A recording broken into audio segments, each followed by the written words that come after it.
Hello and welcome to the big picture. The run-up to the US presidential nomination process of both the Democrats and the Republicans is to be kicked off today with the Iowa caucuses. The complicated four-stage process is different for the two parties. The Iowa caucuses, which will be followed by New Hampshire, is being looked forward to with great interest as they will give some idea of the eventual nominees. Hillary Clinton and Bernie Sanders are leading the race among the Democrats, while the Republican race is pretty muddled. The overbearing presence of Donald Trump, who seems to have got more popular support than within the party, makes it more difficult. The long drawn-out process, which will end in July, with the parties finalizing its nominees, kickstarts today, with a lot of interest focused on Hillary Clinton, who could theoretically create history as the first woman president. Today, we will look at the emerging scenario and what can be anticipated in the two parties in the run-up to them finalizing their candidates. To discuss this, I have with me B.S. Prakash, former ambassador, Prof. K.P. Vijayalakshmi of the Center for American Studies, JNU, K.P. Nayar, consulting editor of the Telegraph, and Pramit Chaudhary, consulting editor of the Hindustan Times. Welcome to all of you. Mr. Prakash, how is this, this time, do you see any difference from the past as the process is kick-started? Certainly, I think most people would agree that this time it's a more amusing in some ways, a more unpredictable, a more dramatic, a more unconventional kind of a process that we have already seen and which will unfold further in the months to come. It's both because of the personalities and the state of politics in the US.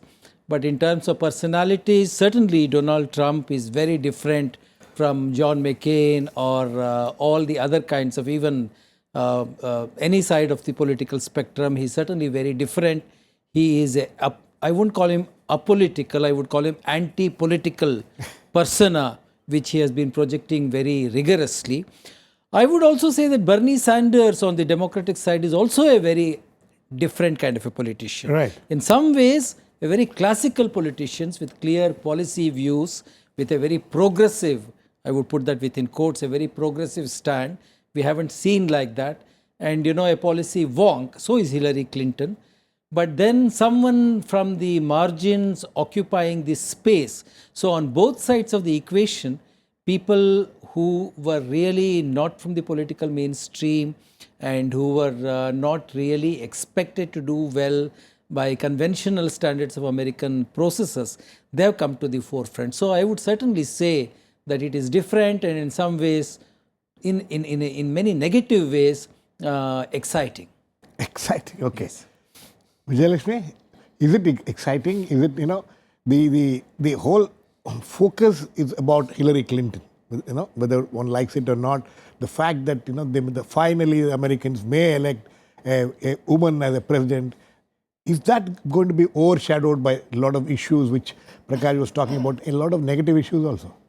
Yes, because the first thing is there is a deep partisan divide. The second major background idea is voter displeasure and anger. Now, both these, I think, will continue right up to the convention. In fact, even in the convention, you will see a lot of that coming into play. Now, this is the first stage, as you said. So, therefore, the voters' feelings and perceptions will make an impact in both Iowa and Hampshire.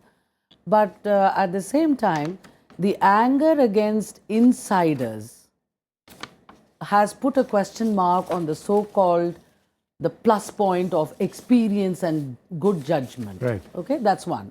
The second is also about Hillary's problem has been about her past, which is in some ways excellent credentials for actually contesting, because she's a two-time senator, she's been a first lady, she's been a very successful, some say, Secretary of State, and so many ways she has gained so much experience so that she really is undoubtedly a good candidate to put herself forward. On the other hand, there's this voter anger against any nominee of both the parties, where the insiders like Jeb Bush has not gained traction, and Hillary Clinton seems to be yielding some ground to Bernie Sanders. Having said that, I would still say that this race at this point seems very much more, well, all the market predictions are that 60% of them are thinking it will be a Democrat winner eventually for the White House. But that, as you say, these Hey, are we were crystal still ball. very We are early, very early days stage. to be talking about who's going to But be the the winner. predictions are also about why Hillary might actually prove to be much more stable once these two caucus and primary of New Hampshire get over. Having said that, though, there is a small lead that Bernie Sanders seems to have got before the New Hampshire. Right. So we'll have to wait and see. KP, how important is the Iowa caucus? Well, historically, with one exception, when John McCain became the Republican nominee, the first from both parties. In 2008. 2008, yeah. Historically, otherwise, the first three people who are ranked in terms of votes in Iowa, both from Democrats and Republicans, one of them has eventually become the nominee. Nominee. Nominee. Okay. Both We're not talking parties. of the eventual, No. yes. Both Okay. parties. In Okay. both parties. Yeah. One of the first three in Iowa has always been the nominee, except in 2008. So this is very important caucus from the point of view of the eventual But in the case of Democrats, all of them, in the last two, they won the elections. They yes. won 4 out of 6. They Yes, won the indeed, elections. indeed. Yeah. And in 2008, actually, the half of the entire registered Democrats in Iowa attended the caucuses. Right. This Iowa caucus is a very, very, very fascinating Why is it exercise. fascinating? What happens there? Because you see, it's slightly different for Democrats and for Republicans. From the Republican side, they gather in public places. They gather in churches, they gather in school lunchrooms, all And sorts these of are all places. registered voters of the Republicans. On the Republican side, they gather in all these places, registered Republicans. And then they do a straw poll. That means they write the name of a candidate of their choice. On the piece of paper. Technically, they could nominate Girish as a candidate. So they write the names, and then these are tabulated, these are counted. And then whoever gets the largest number is obviously number one. On the Democratic side, it's slightly different. What they do is, supposing this is the place where one caucus was taking place in one part of the state. On one side, there are Hillary Clinton supporters. On the other side, there are Bernie Sanders supporters. On the third side, there is Martin O'Malley supporters. And then they have a discussion. And then they choose nominees for the Democratic convention. So whoever is chosen from among the people at the caucus goes to the actual convention. And the number of people who, depending on who, if supposing Hillary has the largest number of people, she gets the largest number of people from the Iowa delegation to the caucus. Okay. But it's a truly democratic process. It's this is something which we in this country will take a lot of time to understand. Yes, also. Yes. And Iowa is unique. Next is New Hampshire. It's very different. It's a different thing. So different places, different kinds of. So Pramit, how do you see this? How do you see this building up? As far as the Democrats are concerned, especially as far as the Republicans are concerned, Donald Trump is creating a lot of complications there. Yes, well, the point is that keep in mind that Donald Trump and Ted Cruz are both anti-establishment candidates. Cruz is probably more disliked by the Republican establishment than Donald Trump is, in fact. Cruz is a member of the Tea Party. He's been one of the key problems with the Republican. He represents an extreme ideological position within the Republican Party that the Republican establishment has been trying to stamp out for quite a while. In fact, given a choice, I suspect the Republican establishment would prefer Donald Trump, who in the end is a businessman who claims to be good at making deals than they would to somebody like Ted Cruz. So yes, Trump is a problem, Cruz is a problem, but as has been mentioned by the other speakers, this general, very strong anti-establishment sentiment that is driving both the Trump and the Bernie Sanders vote is a problem for both parties, because obviously Hillary Clinton represents an establishment structure within her own party. Okay, Prakash, you know, in all this, what is happening now? Why is this? Why is there so much anger among the Americans? You know, we are told that we have had this 8 years of presidency of Barack Obama. He is supposed to have brought back the economy, at least there, which was in a pretty bad shape when he took over, back on rails, and many good things. Some of his Medicare programs and things like that. But why is this anger there among the people? I think that's an important and a highly contested question in itself. Why this anger, disaffection? Because the fact of the matter is that yes, there has been economic growth in America. Looking back at 2008, there has been a really remarkable economic recovery.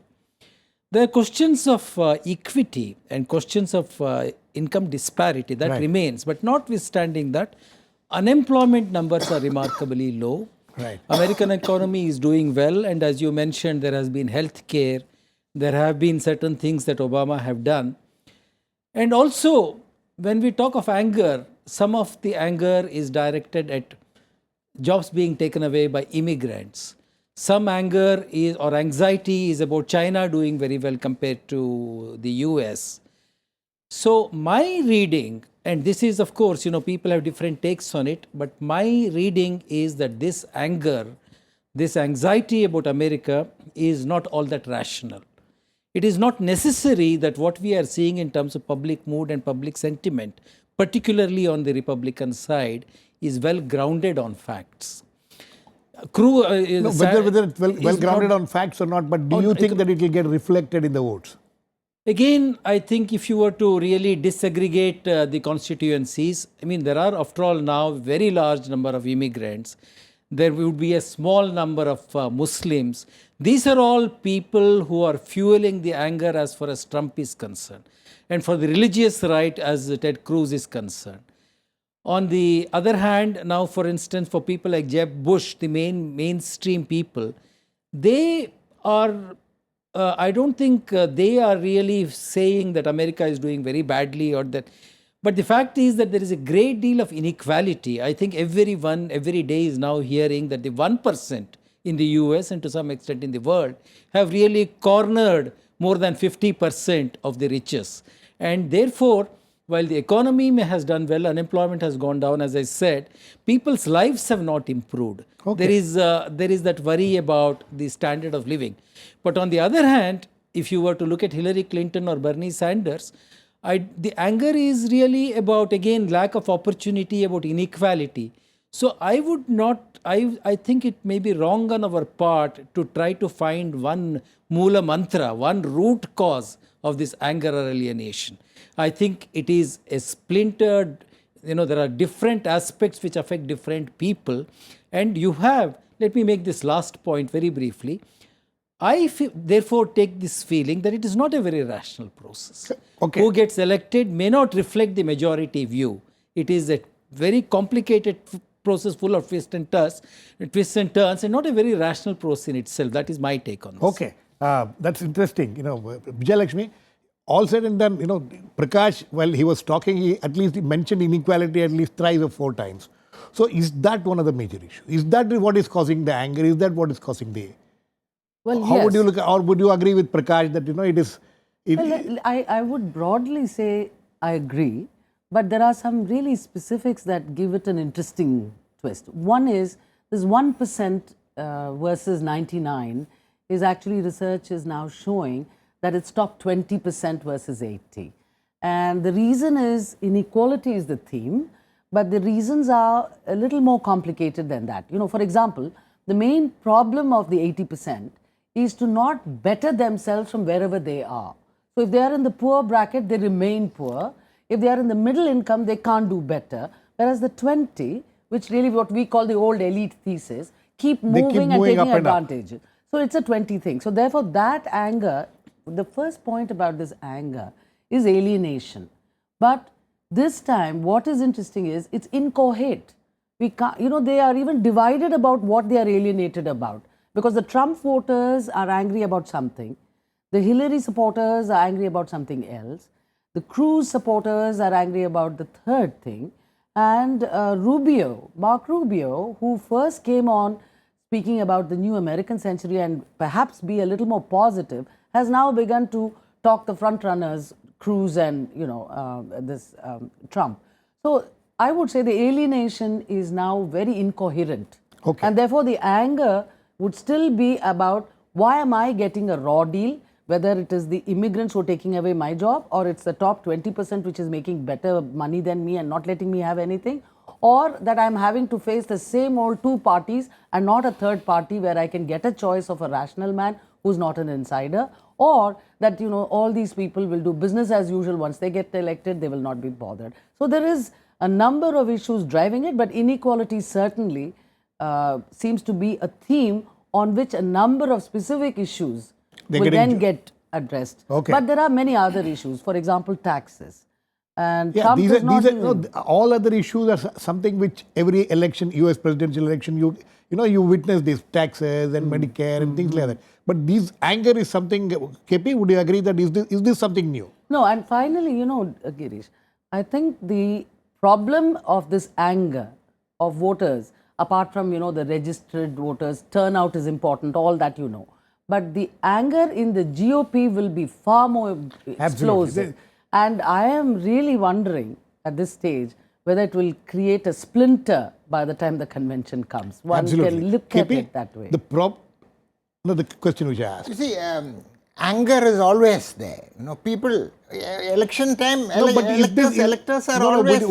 Would you say that this is a different kind of anger which we are witnessing this time than in the past? What I'm coming to is that, you see, in any election, people are dissatisfied as the election approaches, most of the time. But there is a question of how you channel it, you see. In 2008, Obama was on the positive side. Right. He had the slogan, yes, we can, Yes. you know. But what Trump has actually done is to channelize the anger which has come into focus, you know.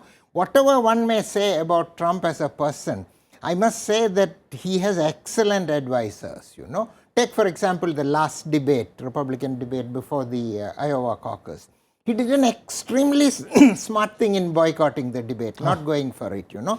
Number one, he could have made some mistake. He could have lost Iowa. Secondly, do you know what he did after boycotting the debate? He went and organized an event for veterans, you know. 22 organizations he mobilized, and Trump knows how to do these things. He's a businessman. He raised $6 million for Army veterans, you know, one event, one evening. And Iowa has a lot of veterans, you know. That alone, normally one would imagine that conventional wisdom is that you boycott a debate, you are on the losing side. Yeah. But he actually managed to increase his support by raising $6 million for veterans. And then he went to Iowa. Weekend he arrived in Iowa. And he's quietly campaigning in Iowa, you know. So Trump has managed to channelize the anger, mobilize people on the basis of this anger. But the question is that there is anger. There is anger. There is anger. You see, and the problem with the Republican, would you agree with Vijayalakshmi that within the Republicans there is more problem than the Democrats? No, there is problem among the American people. I was in Washington until 10 days ago. I was in the US until 10 days ago. See, the middle class, compared to when Obama came to power, the middle class is shrinking, right. You know. And I talked to a number of companies which are very generous in healthcare. They are cutting down on healthcare, you know. Unfortunately, the Obama care has produced some good results, but it has been by and large a disappointment in the long run. And then secondly, on the Republican side also, you know, I mean, there is this feeling that the party has not, with conventional leaders, the party has not been able to channelize the anger into a productive sort of movement. So on both sides, I think there is this effort to channelize the anger, but the anger is real, Okay. and the anger is genuine. Okay, Pramit? Pramit, how do you look at this? You know, the inequality, the question of inequality leading to this anger, you think that the Democrats are able to handle this issue better than the Republicans can? Despite the fact that, as KP says, that Trump Look, has been able to inequality has- channelize it better. Yeah. Look, inequality has always been present in the United States. It's virtually built into American society. I don't see that as being anything new. But as correct, I think Vijayalakshmi correctly pointed out, social mobility has declined in the United States, and that has been the issue. It has not been the fact Americans assume that there are very rich people in their society, and always have. But they've also assumed that 50% of any member of any class in America rises into the next class within a generation. That has stopped happening. And that, I think, has been the real source of the question about inequality. It's not inequality, it's the social mobility that has been stymied in the United States over about the past 10 to 12 years. The second thing I would argue, which comes to the issue of channelization, the Democratic Party used to be, and this is the so-called Franklin Roosevelt New Deal coalition, used to be a coalition of urban liberals, minorities, and white working class people. Over the past 10 years, the Democrats have dropped the white working class. They no longer represent the white working class deliberately. They've dropped them from their coalition. And on issues like gun control and value issues and so on, the white working class has effectively been deliberately purged out of the Democratic Party. And as a consequence, they in effect are now a secular, cosmopolitan, wealthy, affluent white party plus a poorer minority group. The problem is that this group, which is sometimes called the Jacksonian Democrats, these white working class, have no place to turn to because their original party, the Democrats, no longer is interested in them. But for economic reasons, they don't particularly like the Republicans. They don't like the Republicans' pro-Wall Street corporate background. So this group is now, in effect, turning to people either like Bernie Sanders, who represents an older Democratic coalition in his argument, being both against corporate houses, but also arguing for the need to tax the rich and so on, or in some cases supporting Donald Trump. Donald Trump's strongest support base is ironically working class Democrats. 10 people are registered as Democrats, but are working class background, but they like Donald Trump. And they also like Bernie Sanders. There's an overlap, very strong overlap between these two groups. That's interesting. That's interesting, Pramit. So that's the key I should mention, is that you need the two major parties of America don't actually represent that large white working class of the United States anymore. Okay. Prakash, would you agree with that? Is that, it's very obvious by Bernie Sanders' campaign that he's trying to, he's also focusing on this group which Pramit is talking about. But the fact that Bernie Sanders has been able to make so much of inroads despite having such a strong candidate as Hillary Clinton, what does it mean? I think it's really early days to fully come to an understanding of Bernie Sanders and what his chances are. In many things that he says, and I think in his clear articulation of his policy, he is like a good European socialist. Right. The socialist, the kind we are all familiar with and we approve of those values. Whether that would really carry further in America, we have to see.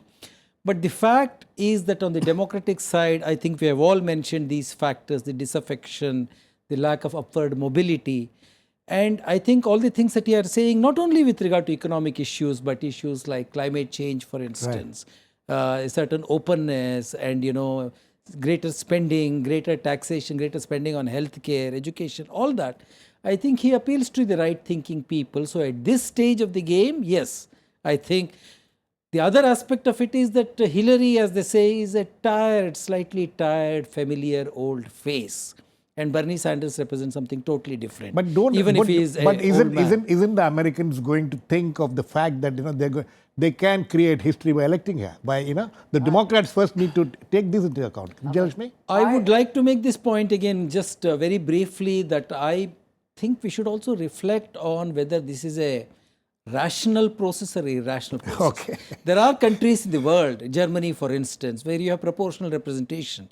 So what ultimately gets thrown up does represent different interests in a very rational sense. This is more of a play and a drama, and it is a great democracy, but whether we can really analyze it, after all, we all believe that Al Gore had won the election, but he didn't become the president. Absolutely. So I think there are these quirks of and American politics as well. It could happen only in America, the greatest democracy. Yes, Vijayalakshmi. The Well, fact about Hillary, Firstly, I'd say that Hillary has a very good chance simply because I would see her as not just the voice of establishment Democrats, but as a serious contender for presidential politics from the female side, and that, I think, uniqueness of it, just as Barack Obama's election provoked many of us to look at the reality and perhaps not dismiss it as, theater, because I would say that there is some deep churning that requires attention, that requires a certain amount of, I will say, it has the potential to change the masculine way of looking at it. But beyond that, quickly, I have to say that the Democrats today are, one of the things about the processes between Iowa, Hampshire, and the Super Tuesday, it's after all an inner party democracy that we don't see in other countries. No, that I don't think anybody is has quite any. serious. Absolutely. So therefore, it winnows the weaker ones away and keeps the strong contenders into the fray. KP, the legacy of Obama, how much will that play a role in this election? Actually, among the Democrats, as far as nominations. Actually, there are many Democrats who are very angry with Obama because they feel that he hasn't done enough. They expected him to be more liberal, more left of center. So the anger is that going to help Bernie Sanders? You see, who is seen as carrying the legacy of Obama among the Democratic? Actually, both of them want to get rid of Obama. Okay. But I want to mention, one thing very briefly. This Iowa caucus, it's very special. This is the first time in 16 years that I have not been in Iowa. But the importance of the Iowa caucus is that it helps candidates who don't have resources to do well, supposing Florida has been the first thing. So these people wouldn't have been able to compete, Pramit, very quick last words. So Obama is not going to be a factor. No. The point is that look, Sanders' base is the youth. That's his big support base. Almost 50% of his support is from that. Youth, however, are very fickle. They don't like to turn out. So Sanders' problem is, does he have the lasting power to survive? And Obama's endorsement of Clinton is going to be a problem because the black American vote is going to go for Clinton, and that's a pillar of the Democratic establishment that is now going to swing very strongly in favor of Clinton. The next set of primaries, remember, are in the South. Right. And that's where the black vote is. Okay, I think on that note, we need to end. It's fascinating.